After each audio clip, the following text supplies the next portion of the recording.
I've got a couple of thoughts on gold, and I'm a little different in a couple of ways. First of all, for mine, I've got an existing gold low, and my stop loss is behind the recent low, about 1850 odd, is it?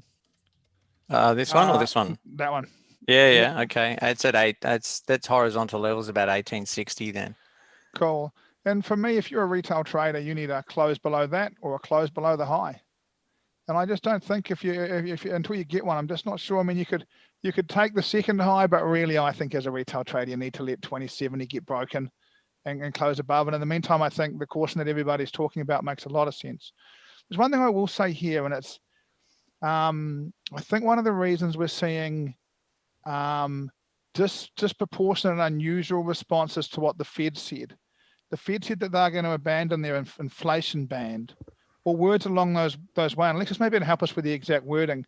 But I was talking to Julian about this earlier today, and what we weren't quite sure about is, are they saying that they're not going to control inflation, which doesn't exist right now? Well, why would they bother? Or is the Fed trying to get in front of deflation and trying to encourage some inflation? And if there are, on Friday after this news, bond yields dropped. And that is not an inflation story. So he said it, and bond yields dropped in Germany and the US.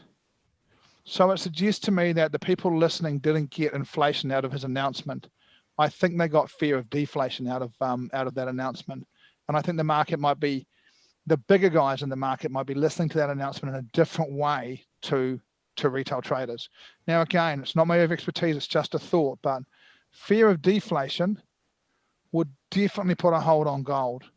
And that's what we're seeing. So it does interest me a little bit. And all of that for mine just says to me, guys, 86% of retail traders are long this. Or sorry, 86 are long silver, wasn't it? 80% basically on gold. It's a time for real caution. One thing that I'm a chat with Julian I really liked, he said, every retail trader I speak to says that I'm long, and I'm long term on gold. And what that means is they're long until they've lost too much money. And you need to be really careful here. Sentiment on gold could tip really quickly, and we could easily see a pullback into the 1700s. And if we do that, a lot of retail traders are going to get smashed up, and they're the guys who don't have the deep enough pockets to sit. The institutions will sit at those levels, and you guys won't. So I really encourage you to be careful about your stop losses here, and to really be careful on your longs. There will be a time, and Ainsley will be back next week. She'll tell you when the time is. There'll be a time to get long gold again. But for mine, in reality, I'd really like, I said that, you need to get a close below 1860 to go short. I think a bounce off 1860 would get me long. That's what I want to buy, where I want to buy it. I definitely don't want to buy it up here. Not right now. I'm just not convinced. I've already bought it up here once. I won't be back in it, I'll tell you that. But a little test of 1860 and a bounce, that would interest me long. That really would. And I was really hoping that with that triangle pH, we could find a base to it that made it a full descending triangle. But it doesn't look to me like we've quite got the there's some lows there. There's not quite enough, I don't think, to make it that. But yeah, I think you'd have to go down to H4 here and then draw draw a line somewhere here maybe. But yeah. It's starting to. I mean, then you start, isn't it? You're getting into like intraday timeframes to try to trade this. And I mean, sorry, I can't make any recommendations on trading gold intraday. I only ever traded on daily charts. Are so weak too. What was that? Sorry, Orlando. Those impulses to the upside are very weak right now. Look, it just we were all merrily, happily banking a truckload of money a couple of weeks ago, thinking about how easy it all was, and this is trading, right? Mm-hmm. Here's what I'll say, and I've said this recently, and I don't want to take too much time on this show, but here's my thought on gold right now. It was probably a buy and hold, and right now it's probably a trade. It's not a buy and hold, but here's my thought on it. A year from now, the price of gold will be higher than it is right now, and that makes my risk on longs higher than my risk on shorts. I could see a big pullback here, right? But I don't think it's a big risk play for me. I wouldn't be trading that at full risk. I'd be trading the long when I get the long at full risk because the long's got further to go. I can't see a pullback here genuinely getting below 1,500, and I can see a spike up by that buy within a year getting to 3,000. So for mine, it's a real play in understanding and controlling risk. I just thought I'd look at something for a bit of perspective here. This is gold versus the Aussie dollar. Yep. Yeah. So if you're looking for something to trade right now, look for the Aussie or the Kiwi. The other chart that I wanted to share, if we've got time, Paul, is the New Zealand dollar, New Zealand US dollar. This is a weekly chart on the Kiwi, and there's this trend line that got broken last week, and it's a huge, right? I mean, this is a couple of hundred pips here, right? Yeah. Definitely. Yeah, 200, more than 200 pips. And to go down to the daily, right? And we were in a flag. Here's the flagpole. It's not as long as the pound CAD. It's about 300 pips. But if you project it up, 68.50 is the target. Now, it might go there fast. It might go there slow. And it could retrace. I think, I'm not sure whether I want to make, try to take the short side here and make some pips. But when it does come back, there's so much that it can potentially bounce off for another ride up. So I think that, it's sexy, right? To trade gold. It's something you can talk about down the pub. As people are starting to go back to pubs. But it's, okay, so our job is to make money, right? And there are just other charts that are more profitable right now than the yellow metal. Hey guys, look, a few comments we might have missed along the way, and I don't quite know if I can follow them all. More moon calling UK. I'm not quite sure what that's about. Hi, Geoff and Ash. No, the other link. Well, am I on the right YouTube here? I don't know what this is all about. Lots. 24th. I'm on the wrong YouTube. That's why the comments don't make any choice. YouTube's done crazy things to me. Yeah, so I've got a bit of a thought for you, right? Can you go back to that Kiwi chart? Yeah, sure. Just nicely zoomed out. Yep. Well, give us a bit more. Give us a bit more chart to have a look at. Yeah, sure. This is the daily. Okay. You want to go back to the weekly? Yeah, wouldn't mind having a look at the weekly. Okay. This is the weekly chart. So here's the thing, guys. When you look at charts, sometimes we talk about charts sometimes they whisper, sometimes they scream. And here's what this chart's screaming at me right now. It is that I'm going to test 68.50. Now, I might come off a horizontal level and have a pullback, but right now, the obvious place for this to go, why break the trend line if you're not going to go to 68.50 and test it? And we've seen a large test of it. There's some stuff there, PH, and you've got the most recent high just sitting just in your way at the moment. But for mine, I think 68.50 is a pretty likely outcome here. And it just seems, when I look at it, it just seems like, well, if it wasn't going to go there, you kind of wonder why it took the level out. Why it broke the trend line. So I think 68.50 on the Kiwi, and boy, interestingly enough, the Reserve Bank of New Zealand, boy, oh boy, are they trying to do anything they can to talk this thing down while this is going on? And if you guys get some of the stuff, but look, here's my thoughts on the Kiwi, and look again, this is off a chart, but bear with me. I think 68.50 is likely, and I think that would be a great place to get short the Kiwi. And the reason I'd get short the Kiwi is because the Reserve Bank of New Zealand wants negative interest rates, and it can't do it because the banks in New Zealand don't have the computer programs to do it. And they're installing those into the banks in New Zealand. So a central rate cut in New Zealand, we might be the only place left on the planet, which we haven't gone to zero because we want some space left. And if we go to zero and we can't go to negative, we're stuck. So as soon as the banks in New Zealand have got the ability to go to negative interest rates, we'll be at zero. I expect that to be January, February. And I expect to see that bring some New Zealand dollar weakness. So this buying is beautiful because you can take it up there. And when you get it up there, you can look for a little opportunity to find a high and see if you can take a long-term move back down. And you have a Reserve Bank in New Zealand desperately trying to fight this move. Boy, have they been saying anything they can in the newspapers this week about negative interest rates and how we're gearing up for it, and how we want and why is Justin long Australia, New Zealand? because the Reserve Bank of New Zealand keeps talking about unorthodox monetary policy. And why are they doing that? To try and talk the Kiwi down. So I really like the fact that we're going to get a little break here. And if 68.50 wants to pop up in the world, then thank you. I'll have a little run up to that for sure. And you can bet I'll find a short up there. And if it goes back down, I'll write it back down to 60 cents. So I like the Kiwi long-term PH. It's just a chart that I'm really interested in. I like that break. And again, none of this Monday, Tuesday for me, because Monday and Tuesday I'm waiting for this market to correct and tidy up a little bit. But once I've done that, I'll be looking for opportunities. We've done gold. I think and we've all done a little bit of that. I think let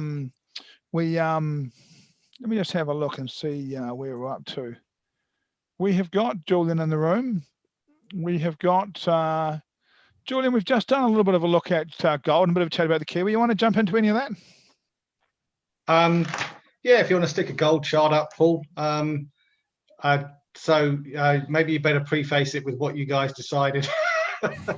Look, we all had a chat about it, Julian. So we've talked about a number of different things. We've talked about a bit about the Jackson Hole stuff. We've talked about really that for retail traders, they really need to wait for the recent low or the recent high to be broken.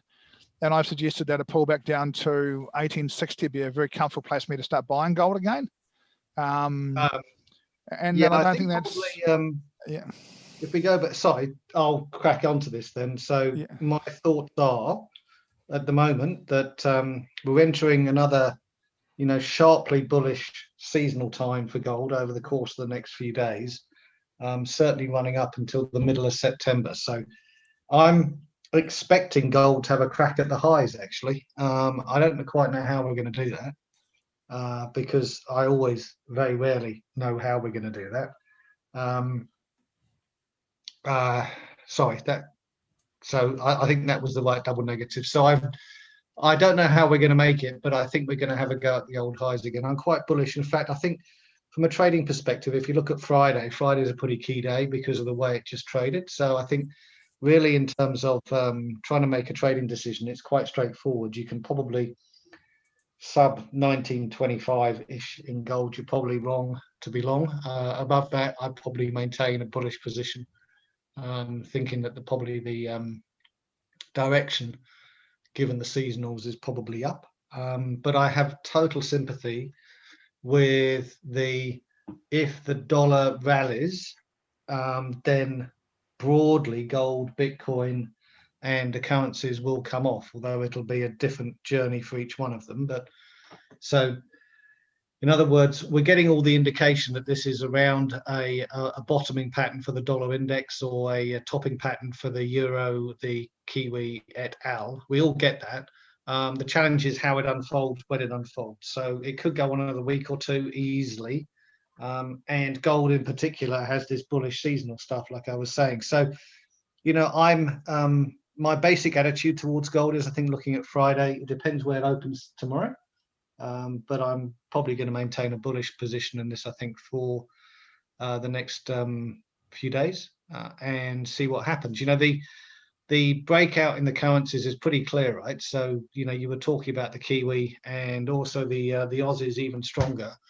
When we look at the daily patterns, it's an uptrend. When we look at the overall market, I think it's a dollar bearish, US dollar bearish, and in actual fact, it's quite interesting. I don't know if you have the Indian rupee there on your list, Paul, or the Chinese market, but they both. We do.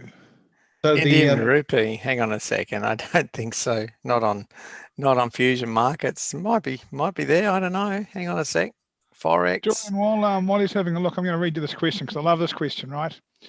Raoul and Hugh explore how gold could perform in a debt deflation and whether central bank largesse is sufficient to help risk assets weather the storm.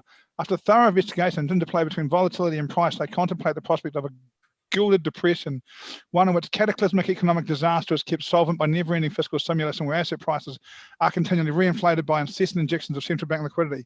Wonder your thoughts, Julian. Well, that's an oxymoron, right? Because you can't have a worldwide depression and then central banks putting as much fiscal largesse into the market because that wouldn't happen then. So thanks, Paul. So if you can just Yeah, stick that up and just do the last 10 days or something like that. Is probably Okay. Let's just see if I can find a chart that we can actually make sense anything of. that has the Indian rupee on it will show In the what we need. background, can someone have a look for TradingView as well, please, see if they can find the Indian rupee for us? Okay, there's 1 month. I have it. Do you want me to share? No, Yes, that's please. that one's absolutely fine. That's okay. And that shows you exactly what you need to see, right? So the central bank has been defending the currency like crazy. In other words, selling Indian rupees to hold it down. They stopped. The market went down a little bit. Then Jackson Hole happened.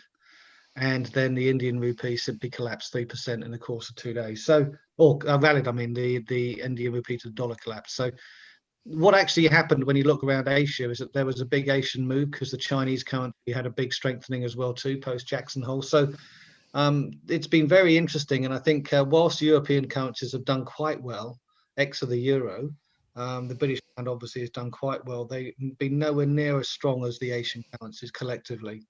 So there's been a collective move.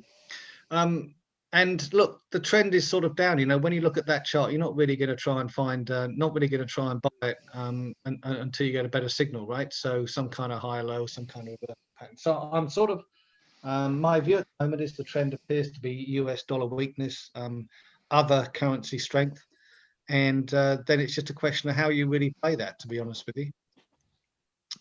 So I'm quite keen on the trend continuing for the next few days, and then it's just a question of, you know, trading the price action as you see it, with the caveat that, you know, you've got to be conscious that we're long in the tooth with this US anti-US dollar trade. That's pretty much it, really. One of the interesting things about Jackson Hole was that I think was another reason why Powell said what he said. I don't think, if you take his comments at face value, then I'm really scratching my head as to why the US interest rates all fell last week, because including the long bond, I don't understand that. That wouldn't mesh with the with 30-year interest rates falling in an inflationary environment. That makes no sense whatsoever. So therefore, I'm wondering if what he really said was is to influence expectations of inflation. The Fed talks a lot about expectations, and when it comes to inflation, expectations are probably the key driver rather than the actual numbers themselves. So, and the Phillips curve and all these relationships between unemployment and inflation depend upon expectations rather than necessarily the actual facts. So in that instance, you could argue that he's probably more scared about deflation and is really worried about it, and therefore made his comments and said what he said because he's worried about deflation and what may happen after the September federal aid stops, I believe, is when it stops, something like that, which then creates the issue. And that would also mesh with with the way the bond market's working, right? Because the bond market yields went down. Now, if this was all supposed to be inflationary, the last thing that would happen would be 30-year interest rates to go down. It doesn't work that way. So I always tend to listen to the bond market and what it's saying. And then that then says to me that there's a dislocation in the currency market, because the currency moves don't make any sense if the bond market move was very subdued. So then the answer is, well, maybe the currency move did what they did because it's the end of a trend and we're going to have quite an aggressive end to it, or near the end of the trend. So hence my comments about I'm very alive for potential reversal, but at the moment the trend is still for US dollar selling, and I'm going to respect that and try and play that trend as long as I can. Julian, could I just ask a question in this context, the deflation thing? Because I think I'm guessing, I'm not sure, that they are maybe taking a side at the Japanese yen, because I think the Japanese yen was like a pioneer for zero interest rates, and like more than 2 decades ago they kind of started zero rates, and what happened in Japan, among others, is very low inflation, deflation, you know, and it's only the recent, I think, year or two where the Japanese inflation started to get above zero, a bit positive. So is that, and now if you look globally, you can see that interest rates around the world, they're all zero, near zero. So is that where the fear is coming from then, that it will follow the footsteps of Japan and pop into a deflationary status? Is that where the fear is coming from? That's my curiosity on that. Yeah, I think so. I think you may be onto something there. Paul and I were talking about this earlier. I have some caveats around the whole inflation story. I believe that inflation will probably turn up in a couple of years' time, but in the meantime, I think it's going to be a really rocky road. And yes, to your point, is that I think he is worried about deflation. So in other words, rather than saying, oh, there's a real risk of deflation here, so we're going to keep cutting interest rates, he's saying, oh, you've got to be careful about that inflation, Genie. Got to be careful about that. That's the last thing we want to see. Oh, no, hang on a second. No, it is. A little bit of inflation is really useful because it manages to monetize some of the debts and keeps the economy ticking along. And so my sense is here, the pivot is exactly what you're saying, is that I think he's concerned about it. And I think that's that message, that underlying message, I think is possibly being misinterpreted by the markets a little bit. Some of the markets anyway, not the bond market. They seem to interpret it exactly the way I would probably expect them to. This isn't the time for inflation expectations to get out of hand. That's in a couple of years when everybody's re-employed again and we have another think about what the economies are going to do. I think at that point, there's a much stronger argument for a higher level of inflation, but not right now. I just don't see it because there's still much loose spare capacity in the economy. I just don't think it makes any sense that inflation is going to come back in any meaningful way. Could be wrong, but that's sort of my thinking on it. Cheers, Julian. Thanks for that. Anything else from you before we move along, mate? No, I think all the markets are pretty much trading the same way. So it's pretty hard to differentiate between any of them, to be honest with you, Paul. Okay, mate. So we are really on wait and see early in the week and move on from there, right? Well, I'm bullish, and at the moment the trend is up in quite a few of the currencies. So just trade it as though the trend is up, and that means you're buying minor retracements, small retracements, looking at things with the very conscious in mind that this may be the last leg of the move. We don't know that. The last leg of the move might go 4 big figures. So, we're just trying to play it. It was a pretty strong day on Friday. I'd be surprised the market opens down, but I think if it opens down, that's probably an opportunity. Cheers, Julian. Thank you very much for that. Okay, time to talk about, sorry guys, I'm just reading an email in the background to see if there's some stuff in here about what's happening this week with new shows. Let's go to Lloyd and let's go to Lloyd. Gosh, I'm getting a long way off track with that kind of stuff. I need to stay a little bit on the trading stuff at this point. Let's go to Lloyd and talk about relative currency strength. Right, so let me jump into it. It's gonna be an odd week ahead, I think. Yeah. I think for now you can ignore my currency ranking. I'm gonna explain why. Yeah. So the first thing I think, for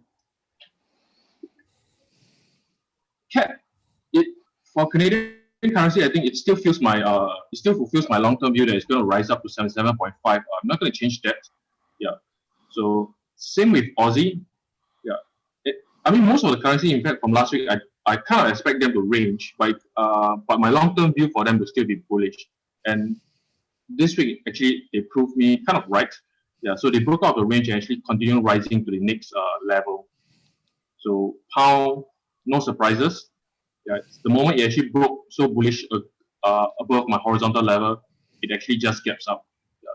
So how I think 2 weeks back I was pretty bullish about it also. So this is kind of has a pretty good potential to reach all the way to 135. Now, it will be very similar across the board for all the other currencies. So instead of saying that they are going to be bullish, this will be a bit speculative from my side. Yeah, so currencies like Euro, although I'm going to be bullish about them, but since they are very near to the horizontal level, 120, so in fact price is at 119, I'm going to have a suspicion that, not suspicion, I will be hoping that it might have some form of retracement for the coming week ahead. Yeah, so that's why I place it in the middle. Swiss is the one that actually caught me by surprise, yeah, because it has been hugging 110 for quite some time already. Yeah, and in fact, the way that it broke, and when I look at the MACD, it did give me an early warning back on Tuesday that, look, price is gaining some sort of momentum, and then finally it just broke up during Friday's bar. Yeah, so unfortunately for Friday, due to Jackson Hole, kept myself from trading. Didn't really catch any move from that. Now, Kiwi is the one that I'm hoping that since it comes to the horizontal level, so you can see from my chart that this level actually held quite well, 67.4 in the past. Yeah. So at this stage, I do hold some grounds that I do maintain my views that price might probably actually retrace from here. Yeah, seeing that the last time price actually broke this level was back in February 19th. Yeah, so I'll be keeping a close look on this. So the last three pairs are all, technically speaking, they are at a horizontal level. So I do expect some kind of retracement from them, especially for Japanese yen. So you can see that price has been in a range for quite some time. Now, so essentially what I'm saying is that the first few pair all the way, I'm actually quite bullish about them, which is actually not good news for a trend trader. Yeah, because that means I'm lacking of any pairs that is particularly weak for me to trade against. Yeah, and the whole entire list, only dollar, I'm still holding a bearish view. Yeah, so that doesn't sound really good to me as a trend trader. So dollar, you can see that price is still pretty bearish all the way. Yeah, and the momentum reading since Thursday has been waning. Yeah, so that's a good thing about it. Yeah, so that's my view for this week. Cheers, so mate. I think can be bullish for all against the dollar. I'm not entirely sure whether that's a good thing for trend trader or not. I think someone earlier just mentioned that, was it Julian or was it you, Paul? I don't know. Expect small little retracement, not really deep retracement for the upcoming week, something along that line. Yeah, man, and to be honest, there's no better market in the world for trend traders than dollar weakness or dollar strength. You know, it puts everything into play for you. And if we're going to get general dollar weakness, the one thing I don't understand is if we're going to get general dollar weakness, I'd expect to see signs of strength in gold. And I guess maybe we already have, as we've shown in the show, maybe too many people are committed to one side of that market already, and there's no one left to buy. And a lot of retail traders won't have margin for adding a lot of positions once they're in. So maybe that's all it is, and maybe we are going to see this dollar weakness in a really nice trading week. If we see a week of dollar weakness, we'll be pretty happy at the end of that. That will be some trend continuation plays. Look, it's appreciate that, Lloyd. Thank you, team. I think it's time to come to Geoff and have a look at some more technical charts. Okie doke, let's do that. And I'm going to start with Euro Yen, I think. And again, I share everybody's view on the dollar, but I've got to stay out of it. Still got to stay out of it, apart from one, and I'll share that with you in a minute. And it is pound US dollar. But first up, let's talk about Euro Yen. And I'm very interested and I was very interested because I had no idea that anybody in Japan resigned, much less somebody important. I still don't know who they are or what they do, but apparently that's interesting. I'll catch up with that overnight and put that into my equation, I suppose, a little bit. But from a technical perspective, Euro Yen is giving me a little rabbit's ear up there, or a double top, you could call it, in any other vernacular. So I'm expecting, and the red line that you see is tomorrow's weekly pivot, I'm expecting that we might get a little bit of a retest of that, or I suppose, yes, it's a retest. It's not there yet, of course, but it technically that horizontal level has been broken. So I'd be expecting a retest of that. Probably, I don't know when, because tomorrow is kind of a non-event. We've got a bank holiday in Great Britain, and there's a whole lot of other stuff that won't be going on as well. So I, like everybody else, is probably going to be waiting for, I'm not sure what's happening on Tuesday, Paul, but I'll be probably taking a closer look on Tuesday. Tomorrow, I'd really like to see this weekly pivot tested. And then maybe Gosh, Tuesday. mate, I was determined to keep me muted. Sorry, mate. In answer to your question, mate, it is bank holiday in UK on Monday. What is it? Yeah, I don't know. I can't remember. I know it's a bank holiday, but Summer bank holiday. It seems to be called the summer bank holiday. I mean, in New Zealand, we just have holidays and call them holidays. We call them all kinds of other things. But not much else for the rest of the week, mate. Looks like everything else is open. Tuesday, we have a bit of news out in Australia. we've got The RBA, cash rate. Yeah, RBA. But there's no other holidays this week as well. So I guess we're expecting a quiet UK morning on Monday.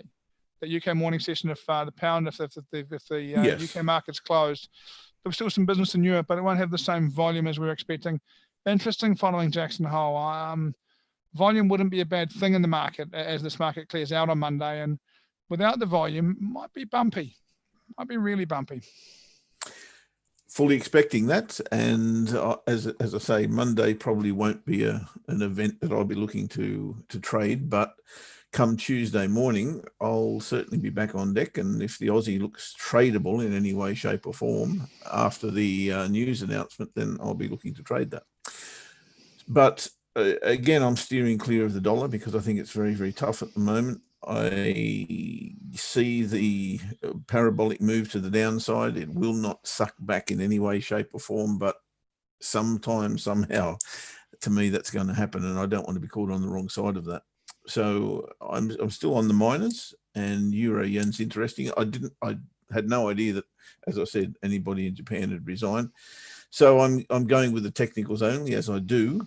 And I see a double top sitting here at a level that inspires me to think, because it's been support through here, resistance here. That'll do me. I don't need to go any further back than 2008, which kind of gets us into global financial territory.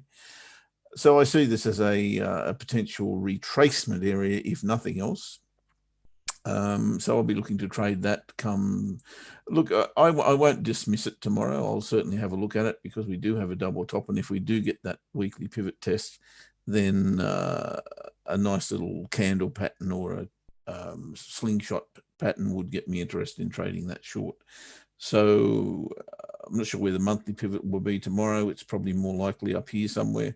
That might be a nice even target as well for us. So even, and I'm sure that Ash will be interested in this as well, because he'll see a head and shoulders, no doubt, potential.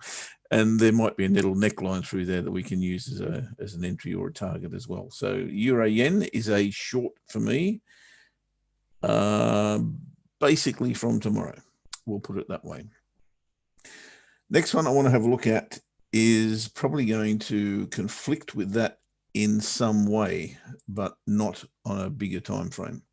Euro Swissy, I'm looking to trade long as of tomorrow / Tuesday. And the reason for that is pretty much what you see in front of you, which is a range bottom that has got a beautiful confluence in the monthly pivot. And as you can see, since the month began, we have simply been unable to get anywhere near through this with the close on a 4-hour chart. Certainly, if you go to the bigger picture on the daily chart, it's exactly the same. Every time we have a little crack at the monthly pivot, it just keeps bouncing off it. Again, the red line is tomorrow's weekly pivot. And this is exactly the same scenario upside down that I just described on Euro Yen. This is a short-term one because the bigger picture is giving me an incredible opposite direction, weekly pivot. If you have a look at that chart, it looks a whole lot more like the Euro Yen chart that I just showed you, with a massive double top sitting here. Tweezer top, if you like. Okay, it's not at the top of the chart, but it is at the top of a rally, and it's certainly at the top of this box range that I've just shown you. So I wouldn't think I'd be looking to trade through that level, which is probably about 108.50, something like that. But I'd certainly be looking to trade to the 108.30, 40 area, which of course is the top of that range. Again, the weekly pivot comes into play, as I said, and a pullback here tomorrow would be nice. Give us a higher low, and we can look to trade that, as I say, up to around about the 108.25.30 mark, something like that. But then I turn into a bear pretty quickly once that happens. The monthly pivot, I shouldn't think will move too far tomorrow. maybe above the weekly pivot. Be interesting. We'll see how that goes, but it wouldn't be too far away, I wouldn't think. So could be interesting as a long. I'll certainly look to trade it long, but it'll be ultimately to get short because of that bigger picture that I see here with that tweezer top, if you like. Don't mind tweezer tops if they appear in the right position, and this looks to be the right position to me. The third one I'm going to have a look at is Euro Pound. Now, we're already in Euro Pound and have been for, it seems like, since I went to high school, but it's obviously not quite that long. But finally, it has broken this support level that we've been following for ages. There's like 3 market structures here that have broken down, in my humble opinion. One is the bounce off the top of this range and the lower high that we've been wanting and trying to trade for, as I say, the longest time. The second is that channel, that ascending channel that has also been broken and retested. And again, we didn't try to trade it. We've traded it about 3 different times within that little rectangle that you see there.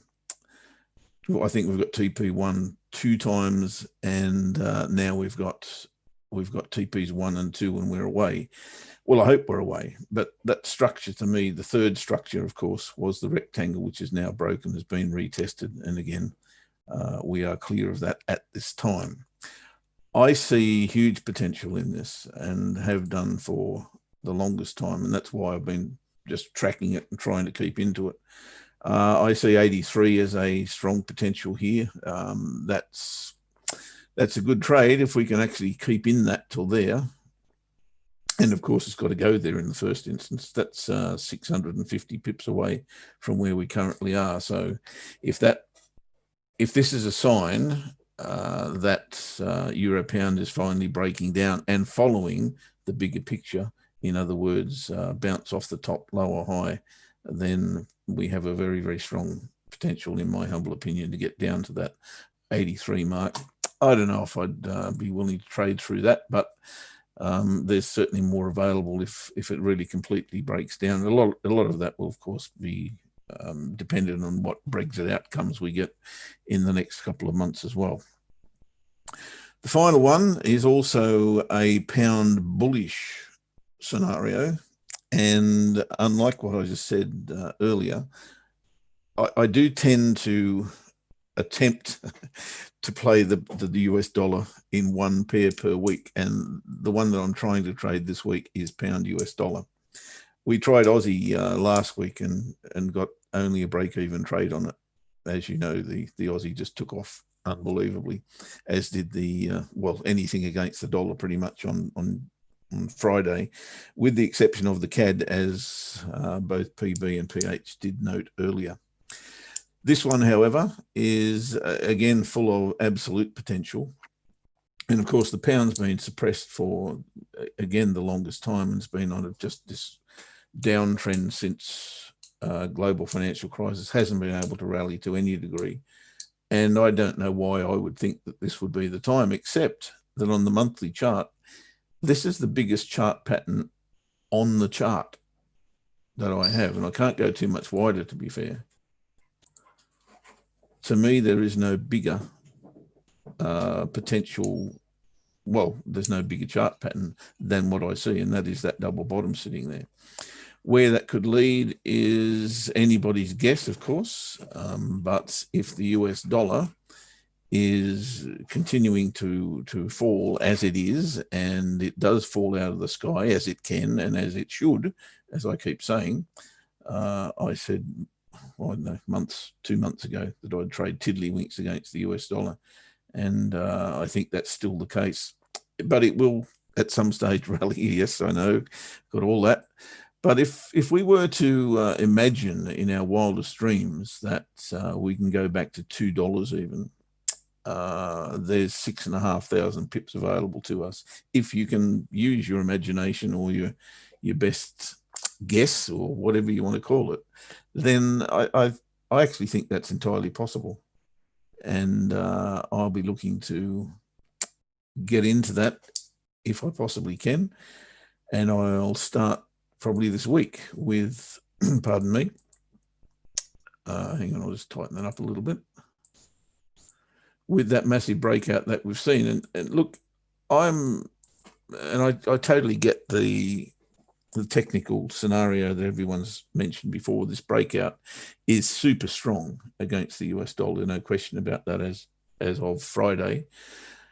But I still think that's an emotive move. And most emotive moves to me are temporary in the first instance. In other words, what I'm expecting is a retracement of some kind.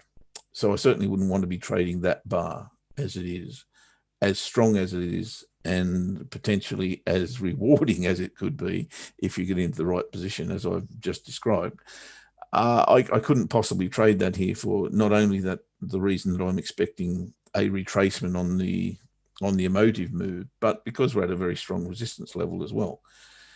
And for that reason, I'll be looking for a retracement early in the week.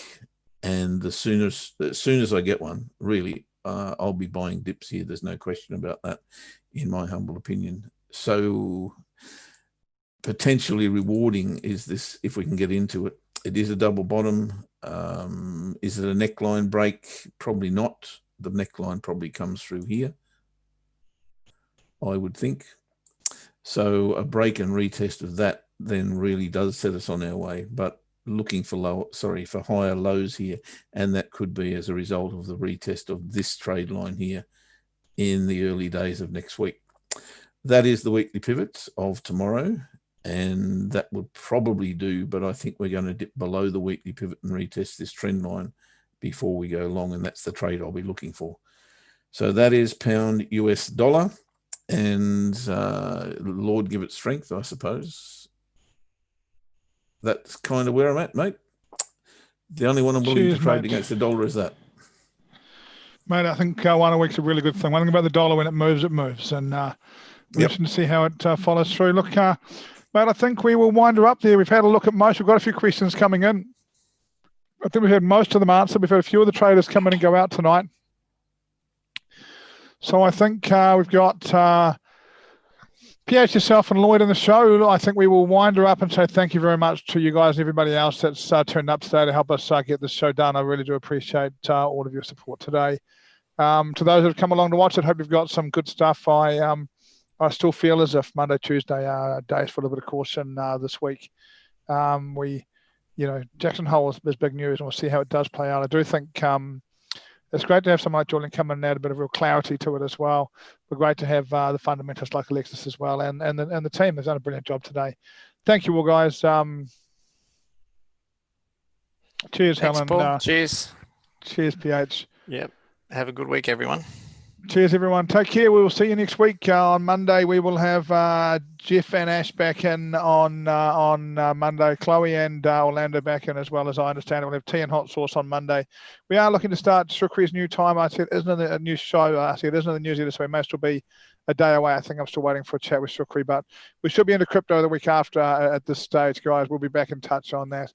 Cheers, everyone. Have a great night. Thanks. See you later. Hooroo. Take care, mate.